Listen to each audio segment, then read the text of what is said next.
नमस्कार, बहुत बहुत स्वागत करते हैं आज के खास इंपॉर्टेंट वीडियो में। आज के इस वीडियो में सचिव के प्रकार, जी हाँ, कई एक प्रकार के सचिव होते हैं। स्थानीय निकाय के सचिव की बात करेंगे जिसमें पंचायत सचिव, वार्ड सचिव की पूरी चर्चा होगी। वार्ड सचिव का क्या कार्य होता है इस पे पूरी डिटेल्स में देखेंगे। वार्ड सचिव का चुनाव कैसे होता है, वार्ड सचिव को सैलरी क्या मिलती है, क्या मिलनी चाहिए, इस पे पूरी इस तरीके से आज का ये वीडियो है कि आपके मन में कई एक तरह के जो प्रश्न आते हैं सारे के जवाब आप खुद ही दे सकेंगे। सैलरी कितनी मिलनी चाहिए, क्या काम होनी चाहिए, इत्यादि सारे प्रश्न का जवाब आपका मन अब खुद ही दे पाएगा, क्योंकि उस तरीका से आज का ये वीडियो कम समय में काफी बेहतर होगा। तो आप इस वीडियो को इत्मीनान से पूरे अंत तक जरूर देखेंगे। इससे पहले आप हमारे इस चैनल पे पहली बार विजिट किए हैं तो सब्सक्राइब जरूर कर लेंगे। तो चलिए आज का ये वीडियो शुरू करते हैं।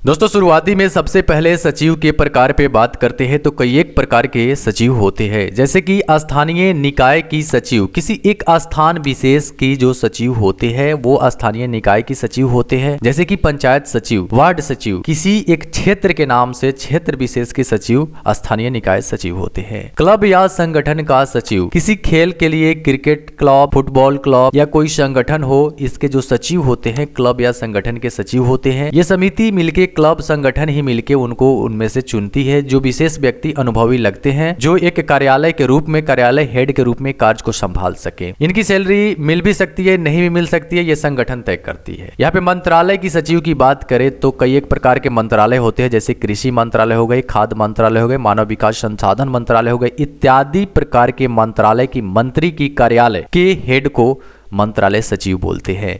ये उस मंत्रालय के कर्मी में से ही जो विशिष्ट अनुभवी होते हैं उनको सचिव चुन लिया जाता है। वो पहले से ही गवर्नमेंट वर्कर होते हैं, आईएएस अधिकारी हो या फिर जिस रूप में वो सिलेक्ट करके आए हुए हो, उनमें से ही उनको सचिव बनाया जाता है। एक होता है संसदीय सचिव, सांसद की गठन में विशेष ढंग से कागजी रूप को संभालना, देखना, ये करना एक सांसदीय सचिव की कार्य होती है।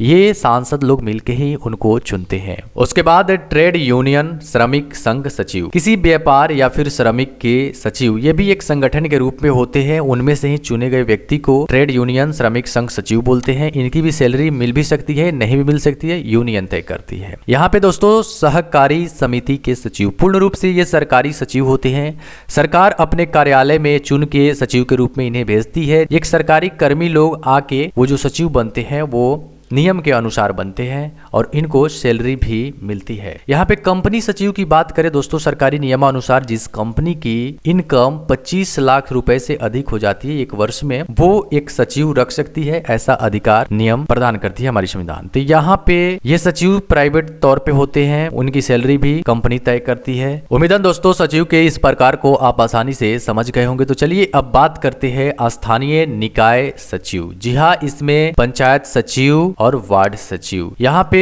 किसी एक स्थान विशेष के सचिव है ये लोग, जो कि इनकी चुनाव होती है सरकारी नियम के द्वारा और इनकी चुनाव होती है एक समिति के द्वारा। यहाँ पे दोनों ही स्थानीय निकाय हैं, पर यहाँ पे दोनों की सिलेक्शन, नियुक्ति में बहुत ही फर्क आपको देखने को मिल गया। अब ये फर्क आप याद रखिएगा। इस प्रकार से आगे बात करते हैं वार्ड सचिव के कार्य के बारे में। जी हाँ दोस्तों, एक सचिव की बहुत बड़ी कार्य होती है, आप अब तक समझ गए होंगे। एक कार्यालय प्रधान के रूप में, किसी भी विभाग के कार्यालय हो उसके प्रधान ही उसके सचिव होते हैं। इस प्रकार से आप एक स्थानीय निकाय के सचिव, यानी एक वार्ड में जितने भी कार्य के लिए पैसे आते हैं वो पूरी कार्य की रिपोर्ट करना और उसकी डेटा संभालना, उस डेटा को वार्ड अध्यक्ष यानी कि वार्ड सदस्य को भी सौंपना, या फिर आपके वार्ड के कोई भी व्यक्ति यदि रिपोर्ट मांगता है कि इतने रुपए आए, कहाँ गए, क्या हुए, उन्हें भी रिपोर्ट सौंपना और फिर फाइनली इतने रुपए के कार्य में इतने कार्य हुए, पूरी डेटा को आगे की तरफ भी देना। यानी एक कार्यालय प्रधान के रूप में पूरी कागजी कार्य, पैसे के आना जाना, पूरी की रिपोर्टिंग करना, एक वार्ड सचिव की कार्य होती है।